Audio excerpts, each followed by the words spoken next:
Mahirap na kalaban ang gutom.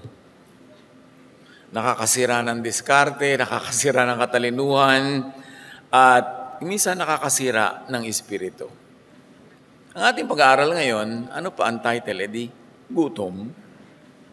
Salamat Panginoon dahil sa inyong kandili kami ay hindi gutom. At sa inyo kami nakakasumpong, nakakakita, nakakatanggap ng mga pagkaing material, espiritual at emosyonal. Ipaunawa niyo pa sa amin, Panginoon, ang dynamics of hunger. At ano ang mga dapat namin gawin sa buhay upang makalayo dito, makaiwas. At kung magugutuman ay sa tamang paraan, sa tamang amount lamang, that is good for our spiritual, emotional, and physical health. Be our speaker, be our teacher, be the one who feeds us, O God. In the name of your Son, Jesus, we pray with anticipation of your blessing.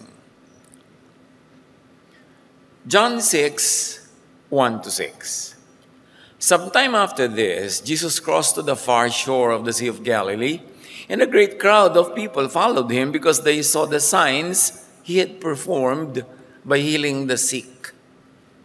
Then Jesus went up on a mountainside and sat down with his disciples. The Jewish Passover festival was near. When Jesus looked up and saw a great crowd coming toward him, he said to Philip, "Where shall we buy bread for these people to eat?"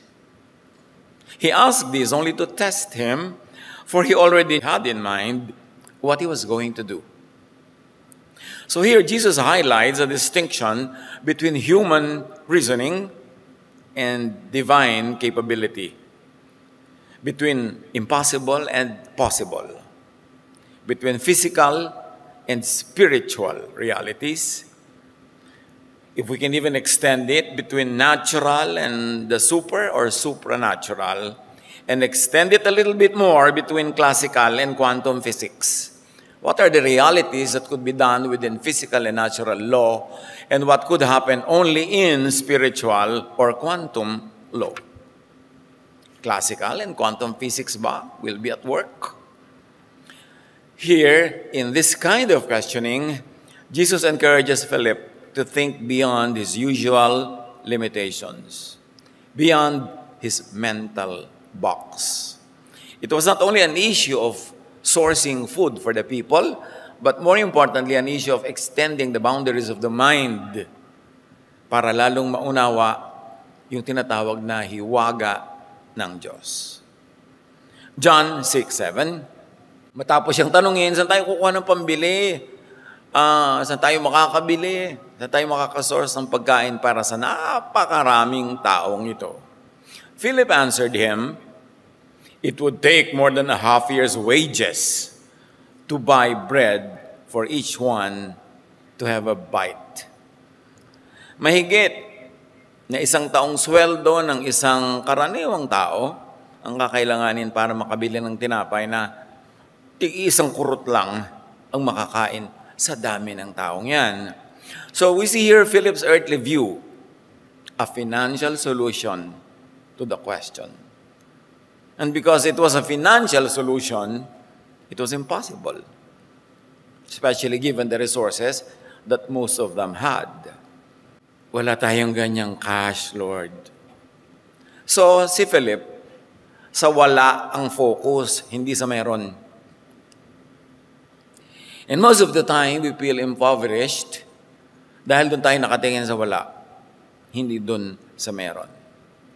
John 6, 8-9, another of his disciples, Andrew, Simon Peter's brother, spoke up. "Here is a boy with 5 small barley loaves and 2 small fish. But how far will they go among so many?" So here's another disciple, another point of view, another solution. This time, hindi na pera, actual material resources, food, that was already at hand, hawak na. Apparently, na-source nila yung bata at naituro na yung pagkain na willing naman siyang i-share. But it was a small solution for a very big need. Di pa rin kasya. John 6:10-11, Jesus said, "Have the people sit down." There was plenty of grass in that place, and they sat down. About 5,000 men were there, not to count the women and the children. Then Jesus took the loaves. So apparently, binigay na nga nung bata yung pagkain niya. What is this? Ang konti-konti naman para i-donate ko. Pero binigay niya. But you know that the Lord makes much out of little. So Jesus took the loaves, gave thanks, and distributed to those who were seated as much as they wanted. He did the same with the fish. So the people were seated for organization, apparently, for efficiency, for order and safety, para walang agawan, at nabigyan ang lahat. Nabusog ang lahat. John 6:12-13. When they had all had enough to eat, he said to his disciples, "Gather the pieces that are left over. Let nothing be wasted." So they gathered them and filled 12 baskets with the pieces of the 5 barley loaves left over by those who had eaten. Di naman bago sa atin tong kwentong to, paulit-ulit lang. Ang sinisikap lang natin, mahanapan ng mga bagong, mga sariwang application sa buhay natin. So everybody had more than enough out of what used to be not enough. So, ang impossible sa natural, sa tao, naging possible kay Jesus. Immediately, ang linaw na agad ng lesson niya sa buhay natin. Huwag sukatin yung mga gutom by finances, by material resources, by what is available only, that is visible. Sukatin yan ayon sa walang hanggang kapangyarihan ng ating Diyos. Kasi lagi magiging sobra yun. Ang imposible, naging posible. Ang kulang sa material ay may sobra sa spiritual way. Because apparently, there was a spiritual method that intervened. That it was not just a financial, a material solution, that there was a crossing over from the physical to the spiritual. From what we might call classical, natural law of physics to that which is quantum, beyond what is physically available to the human reasoning. So Jesus' answer to impossible, to not enough, position yourself to receive. Nagkaroon ng sagana dahil merong bata na willing na i-share yung konti niya. And that little could be multiplied when given to Jesus.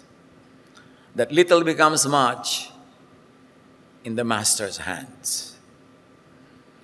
So kahit na maliliit ang resources natin, maliit ang ating kakayanan, maliit ang ating karunungan, pag yan ay isinuko natin sa Panginoon, hinayaan natin siyang hawakan yon, i-bless yon, magiging labis-labis pa yan sa ating mga pangangailangan. Remember, 12 basketfuls of leftover was gathered. Pero hindi naman ginather yun agad habang kumakain pa yung mga tao. Mga kapatid, mag-sharon naman kayo pag nakakain na lahat. Huwag sharon agad. Nag-sharon din naman, pero sa tamang panahon. John 6:14, after the people saw the sign Jesus performed, they began to say, "Surely, this is the prophet who is to come into the world." The crowd was beginning to grasp Jesus' divine power and authority. Progressive kasi ang pagpapakilala ni Jesus. Hindi bigla-biglaan. Hindi one time, big time. Dahan-dahan. John 6:14-15, Jesus, knowing that they intended to come and make him king by force, withdrew again to a mountain by himself. Sabi niya, surely this is the prophet we're waiting for. Some of the people might think, well, this is the Messiah we're waiting for. You know, the Jews were waiting for their Messiah. But that Messiah was supposed to be a political king, a military general, a national leader that would set them free from colonial oppression, and in that time, from the Romans, that would lead them to international political prominence, that they would rule the world. Yan ang kanilang inaabangan. Kaya nga, the Jews rejected Jesus because Jesus was not the Messiah they were waiting for. Kaya mas tama ngayon sinabi ng mga tao, this is the prophet that we were waiting for. Kasi pag sinabi mong Jewish Messiah, iba yon, political yon. At hanggang ngayon, naghihintay pa sila sa Messiah na yon. Kaya nila tinanggihan si Jesus. Kasi si Jesus, nung tinanong siya, uy, ikaw daw ang king of the Jews. Tinanong siya ni Pilate.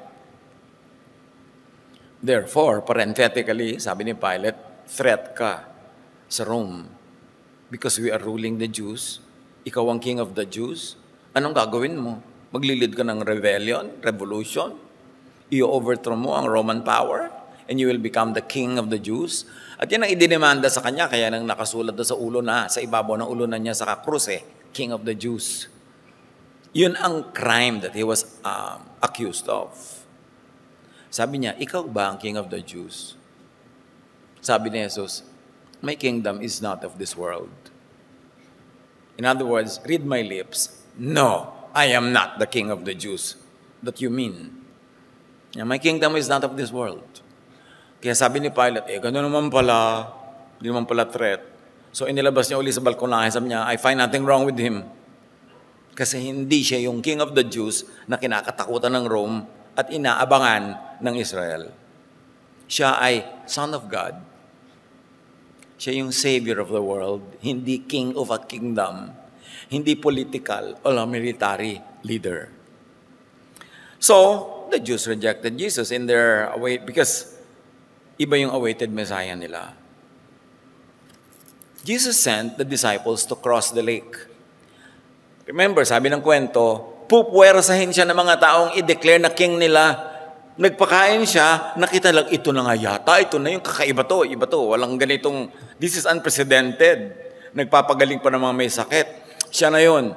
At yun ay naramdaman ni Jesus, kaya siya ay umalis sa lugar na yon, nagpunta siya sa isang tahimik na lugar kung saan na naman siya napag-isa. Yung mga disciples niya na nag-ipon ng 12 basketfuls of leftover, kanya sumakay na kayo sa bangka, tumawid na kayo dyan sa lawa at magkita-kita na lang tayo doon. So, matapos yun, nauna na yung kanyang mga disciples, magdamag silang namamangka at may bagyong na-develop. Malakas ang alon, malakas ang hangin. Suddenly, nakita nila si Jesus sumusunod sa kanila, walking on water. But that's another story. To make a long story short, nakarating sila doon sa kabilang pampang. Tapos nagdating ng maraming tao, sinundan sila, nagtakbuhan, naglakad along the coast, hanggang makarating doon sa kabilang pampang kung saan sila naroon. At yan ang katuloy ng ating kwento. John 6:24-26. Once the crowd realized that neither Jesus nor his disciples were there, dahil gusto nga nilang gawin si Jesus na king, they got into the boats and went to Capernaum in search of Jesus, and some of them just walked along the shore. When they found him on the other side of the lake, they asked him, Rabbi, when did you get here? Last time we looked, you were on the other side. Hindi ka naman sumakay doon sa bangka ng mga disciples. Ba't ka nandito? Paano ka nakarating? Jesus answered, Very truly I tell you, you are looking for me, not because you saw the signs I performed, but because you ate the loaves and had your fill. In other words, sabi ni Jesus, gutom lang yan. Hahabol-habol kayo sa akin, hindi dahil sa mga matataas na bagay. Hindi dahil sa mga agendang makalangit. Gutom lang yan. Nasarapan kayo, no? Gusto nyo lang ng bread. Hindi ang spiritual ministry ko ang pakay nyo. Ibig nyo lang earthly bread. Immediate answers to your physical hunger and needs. Practical and basic answers to your daily issues. Gusto nyo lang ng feeding project and relief distribution. At di ba, madalas naman, yan lang ang pakay ng mga tao sa religious experiences. Gusto lang nila ng mga very immediate, instant comfort from their concerns. Hindi masama yun. Dapat naman talaga tayong maghanap ng ginhawa mula sa ating mga pinagdurusahan. Pero hindi lang naman yung dahilan. Kaya ipinadala ng Ama si Jesus. May malalaking issues. John 6:27, sabi ni Jesus, "Do not work for food that spoils, but for food that endures to eternal life." Yung nakakapagpahatid tungo sa kabilang buhay. "Which the Son of Man will give you. For on Him, God the Father has placed His seal of approval." Sabi, hindi kung kanino man ibinigay ng Ama sa langit ang misyon, ang gawain, at ang kanyang pagbabasbas. Tanging sa Diyos Anak ito ibinigay. Bakit kailangan linawin yun? Kasi maraming nag-aagawa ng karangalan kung sino ba siya ang representative dyan ng Ama. So nililinaw na Jesus, ang kaisa-isang tanging kataas-taasang Ama, siya ang nagpadala sa akin at wala na siyang ibang ipinadala at lalo namang wala nang iba pang nagpadala sa akin. Matthew 6:19-21, corollary to this, parallel to what Jesus was saying, "Do not store up for yourselves treasures on earth, where moths and vermin destroy, but store for yourselves treasures in heaven, where moths and vermin do not destroy, for where your treasure is, there your heart will be also."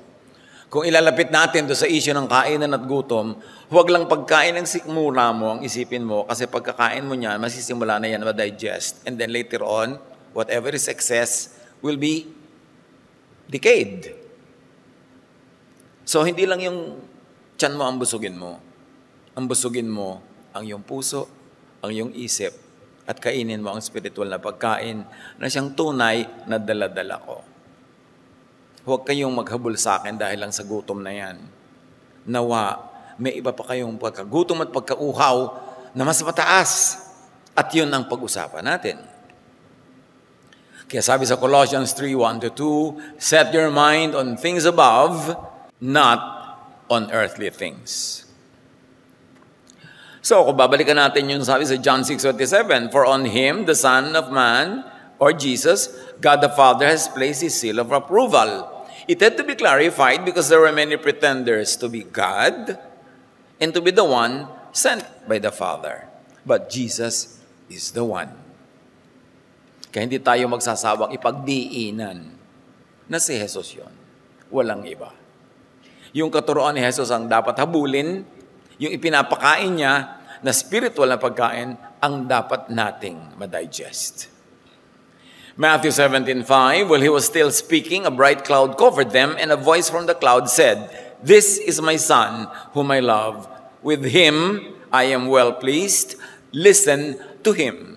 This is in the so-called Mount of Transfiguration, when the Lord transfigured, at ang nakita ng kanyang mga disipulo ay yung kanyang maliwanag, maluningning, na nagliliwanag siya, kakaiba.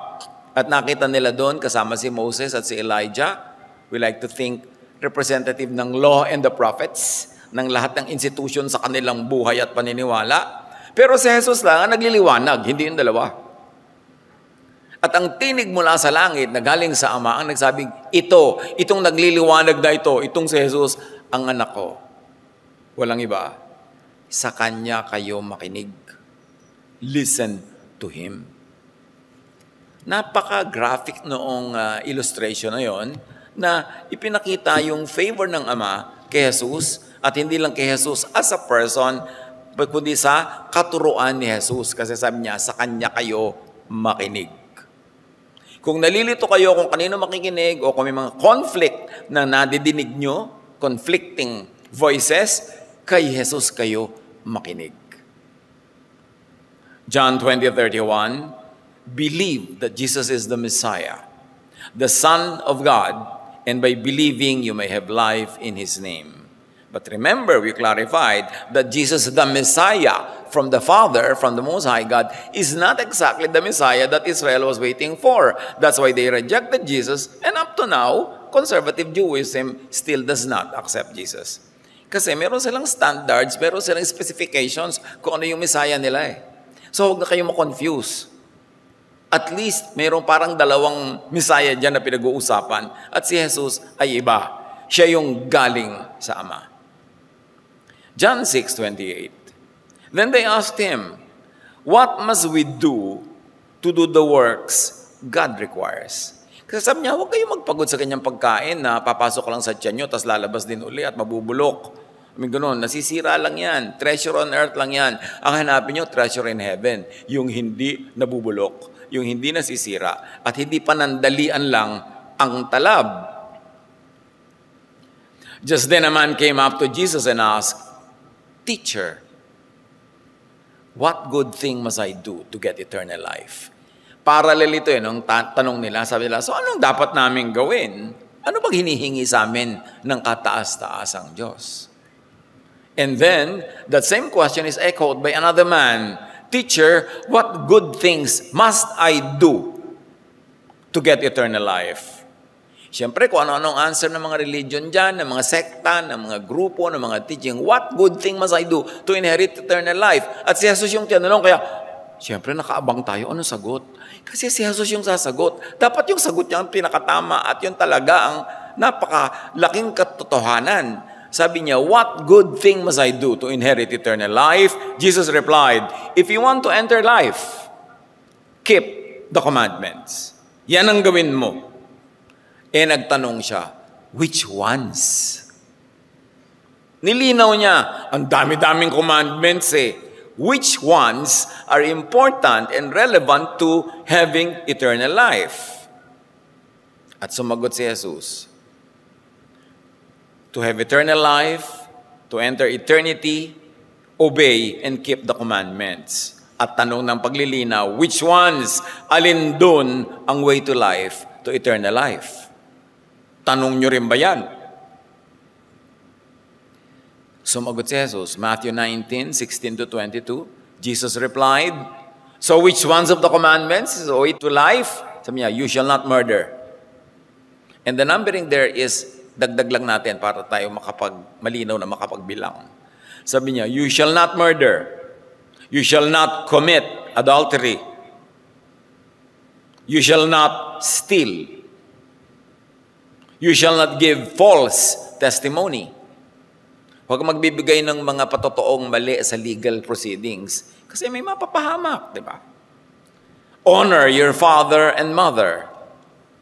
Love your neighbor as yourself, which is the summary of all the top 5. In other words, Jesus said, you want to have eternal life? Obey the commandments. Sabi naman ng lalaki, among the many, alin talaga ang relevant to having eternal life? Sabi niya, do not wrong others. Do good to others. In other words, love. Consistent naman eh. Because love is the only commandment of Jesus that really matter. Sabi niya, I leave you one command. I give you a new command. Love one another. So love to love into eternal life. So what does it mean to accept Jesus? Kasi sabi natin, to be saved, you have to accept Jesus. Of course, you accept Jesus. Believe in Jesus, accept in Jesus. But to accept Jesus is to accept the teachings of Jesus. And the teaching is love. So pag sinabi mong, I accept Jesus, ibig sabihin, I accept His teaching, I accept love. At tama, yun ang sabi niya, to have eternal life, love. Pag sinamarize mo naman yung binigay niyang 6 na yun love Interestingly, they were singled out, clarified, identified by Jesus as relevant to having eternal life. Si Jesus na ang nagsabi nun, kung may iba tayong ideya, kay Jesus kayo makipagtalo. Binabasa lang natin yung scripture. Yun ang nakasulat. John 6:28, what must I do to do the works God requires? John 6:29, Jesus answered, the work of God is this, to believe in the one He has sent. Pag nagtatanong tayo, ano ba talaga yung work of God? O we are doing the work of God. We are serving God. We are doing the mission of God. The work of God is to believe in the one He has sent. Yun ang work na gusto niyang atupagin natin, manalig sa kanyang isinugo na si Jesus. Meaning, to believe in the work and message of the one He has sent. Meaning, to believe in love of the Father and of through the Son. Yun ang major work of God. Acts 16:30-31, very related, though at another time and place nangyari. He then brought them out and asked, "Sirs, what must I do to be saved?" Ito yung itinanong ng jailer sa mga ikinulong niyang mga disipulo ni Jesus. They replied, "Believe in the Lord Jesus and you will be saved, you and your household." Believe in the Lord Jesus, meaning believe in the message of the Lord Jesus, which is love and grace, and you will be saved. Napakalalim ng pagpapakahulugan nito at pag-unawa. You mean, pag naniwala ako, if I believe in Jesus as the Son, the sent one of the Father, I will be saved? Yes. But that means believing in His message, applying that message in your life, and living by it. Kailangang maniwala ka sa message niya, which is love. At itong problema sa maraming mga nagsasabing believer sila ni Jesus, hindi sila naniniwala sa love. So sabi nila, love lang, yun lang. Yun nga ang isinagot niya eh. Inisa-isa na nga yung mga commandment, ang ending lang naman talaga, love eh. Ngayon, kung magdadagtag ka ng iba, hindi nagaling kay Jesus yan. Kaya sabi ng Ama sa Mount of Transfiguration, "This is my Son." Ayan, nagliliwanag, hindi mahirap makilala. Believe in Him. Listen to Him. John 8:24, sabi ni Jesus, "I told you that you would die in your sins if you do not believe that I am He, that I am the one sent by the Father, and that my message to you is the real message of the Father to you." And the New Testament is clear. No one has seen God except the one who came from heaven, the bread from heaven, who is Jesus. Siya lang talaga ang may tunay at buong karapatang ipakilala ang Ama kasi siya lang ang tunay na nakakakilala sa Ama. Believe in the Father, in the God of Jesus as the real, true God and Father. Kasi maraming contestants, maraming claimants kung sino ba ang God. John 17:3, "Now this is eternal life, that they know you, Father, the only true God, and Jesus Christ, whom you have sent." This is from the mouth of Jesus. Prayer niya yan eh. This is eternal life, that they know you, the only true God. Maraming claimants eh. And Jesus Christ, whom you have sent. Of course, Jesus was referring to Himself. 1 Corinthians 8:6, "Yet for us there is but one God, the Father, from whom all things come, and for whom we live. And there is but one Lord, Jesus Christ, through whom all things came, and through whom we live." Ito mga basics ng faith na to dapat clear sa mga nagsasabit, naniniwalang sila ay mga Jesus believers and Jesus followers. Ganon. Unless you believe that I am the one sent by the Father, you will die in your sins. That's a very strong statement. Because if you don't believe in Jesus, meaning you don't believe in love as the Father's way to welcome us to eternal life, if you don't believe in love, therefore you believe in something else. You believe in the law. You believe in works. You believe in merits. Kaya sabi ni Jesus, if you don't believe in me and my message of love, grace, and forgiveness, therefore you will believe in works, you will believe in the law, you will believe in something and someone else, you will die in your sins because you can never pay enough for it. You can never work hard enough for it. Unless you receive the love and grace given by the Father, there is no other way that you could be saved. That's why outside of Jesus and His message of love, outside of Jesusness, how could anyone be saved from sin? John 6:30-32. So they asked Him, What sign will you give that we may see it and believe you? What will you do? At ibinalik nila sa tinapay ang usapan.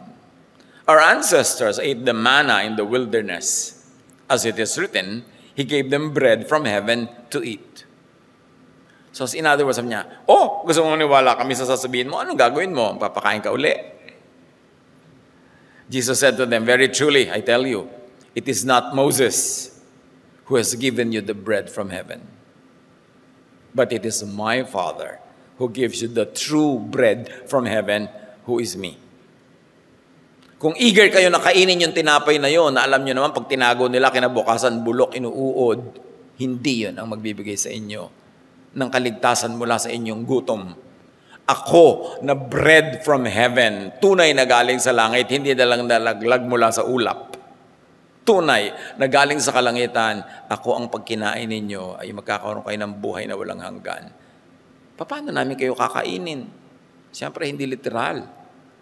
Kakainin mo yung katuruan niya. Ipapasok mo sa isip mo yung kanyang ideya. Ipapasok mo sa puso mo ang kanyang espiritu. And it is the idea and the spirit of love. Love is energy.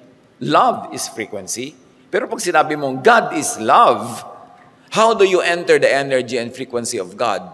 By loving. When you are in the same frequency, you get tuned in. Tulad sa mga radyo, gusto nyo mag-tune in sa isang istasyon, tulad nga na sabi natin, DWBL, 1242, alas 6 ng umaga, parang program natin yun. Talaga. Nag-tune in ka dyan, di mo tune in ka sa program natin. Pero nagpunta ka sa ibang number, ibang istasyon, di naka-tune in ka sa iba, kasi kailangan yung frequency How do you tune into the frequency of God? By tuning into the frequency of love. Because God is love. And Jesus is love. And the teaching of Jesus is love. So, hindi mahirap pag-connect-connectahin yung when you love, you enter eternal life. This is the kind of love that Jesus teaches. Hindi yun yung mga romantic love, hindi yung mga cute-cute love, hindi yun. Yung love for others and love for God. Nang ibig sabihin lang, hindi ka gumagawa ng masama sa kanila. In fact, ginagawan mo sila ng mabuti. The true bread from heaven is a reference to Jesus Himself. He is the bread of life, the one who truly satisfies and gives eternal life. Jesus is trying to shift the focus from physical hunger to the spiritual fulfillment that He offers. Sabi niya, it's not Moses who gives you bread. My Father gives you bread. And that bread is not harina. That bread is me. That bread is my teaching, my idea, my doctrine. When you eat that, ingest that.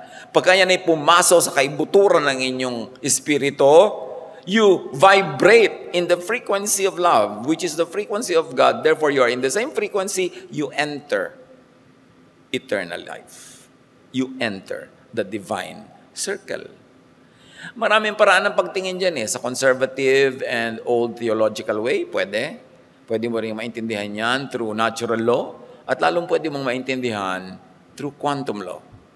Lahat yan are just slices of the same pie. Parang iba-ibang layer lang ng sapin-sapin na kakanin. Isa lang yun. Pero maraming paraan para siya ma-appreciate. Do not go to religion just for first aid. Do not go to Jesus just for a merienda. Do not go to religion just for therapy or fixes. Seek the true Jesus.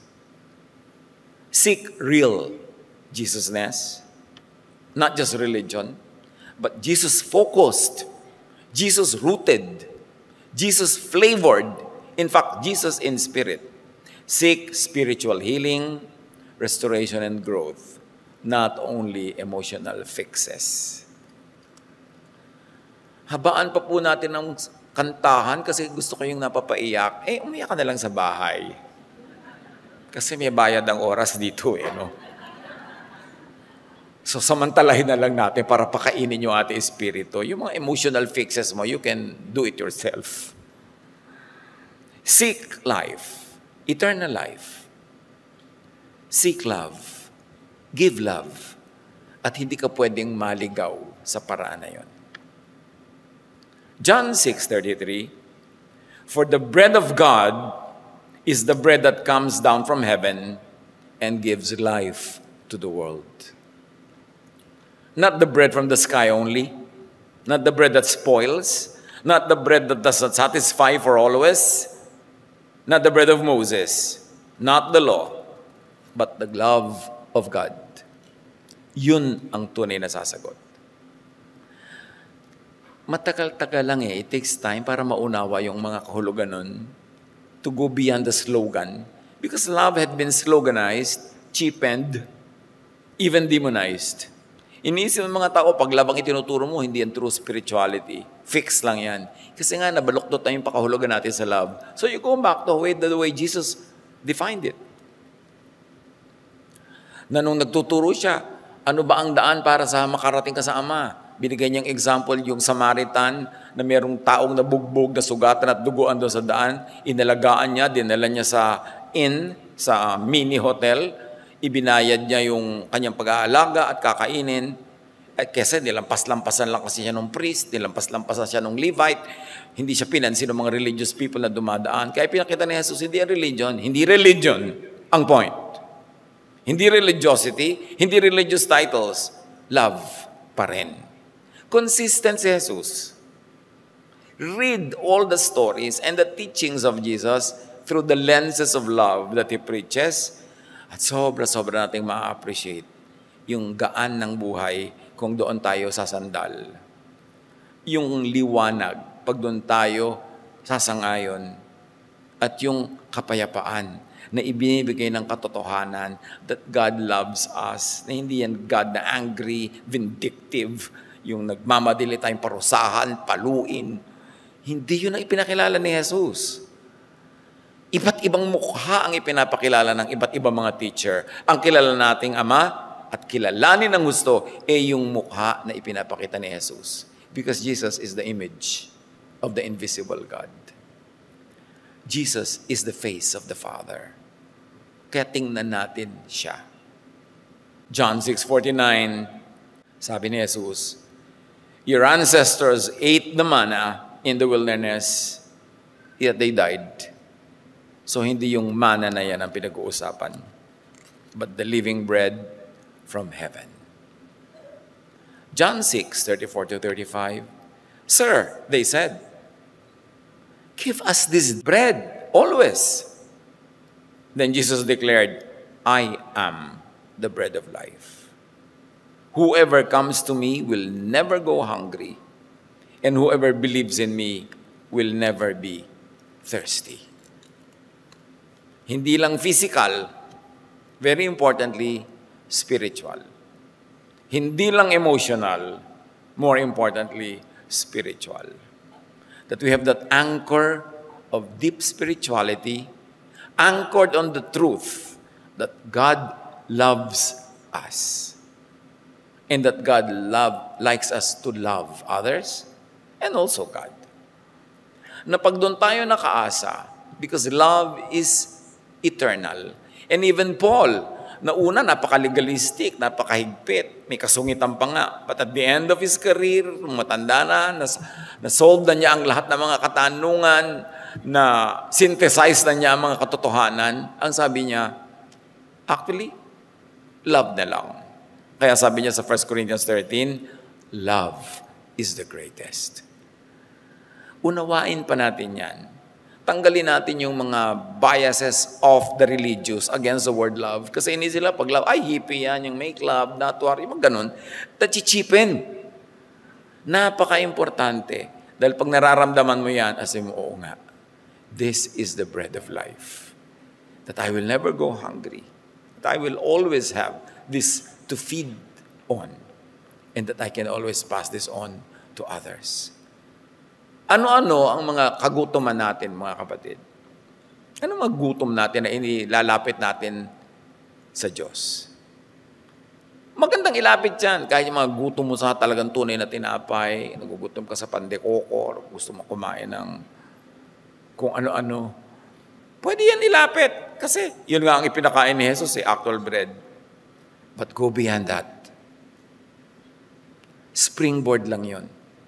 Doorway lang yon, so that we understand the higher bread, the higher heaven, the higher kabusugan. Panginoon, ituro niyo po sa amin kung gaano ka-relevant ang iyong anak na si Jesus sa mga iba't iba naming uri ng kagutuman. Gutom for affection, hunger for attention, even hunger for real food, physical food, iba-iba.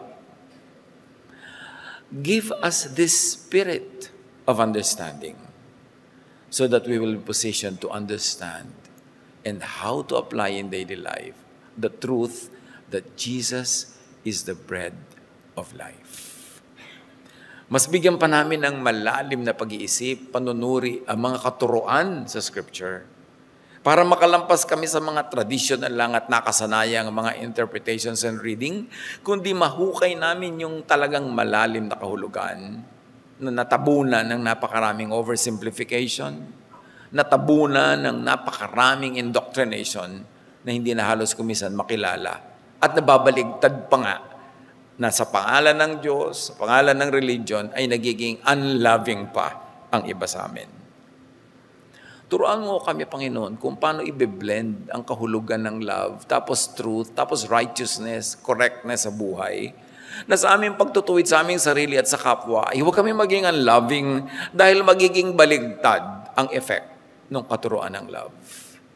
Teach us how to be really loving, even in correcting what we perceive to be wrong, even in handling what we perceive to be ungodliness. May the fruit of love and loving always be our food.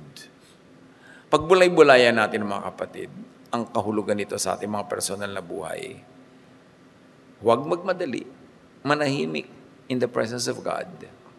Pag-isip-isipan, and let the voice of the Lord finish this message for each one of us in a very personal way. Let's be silent before the presence of the Spirit.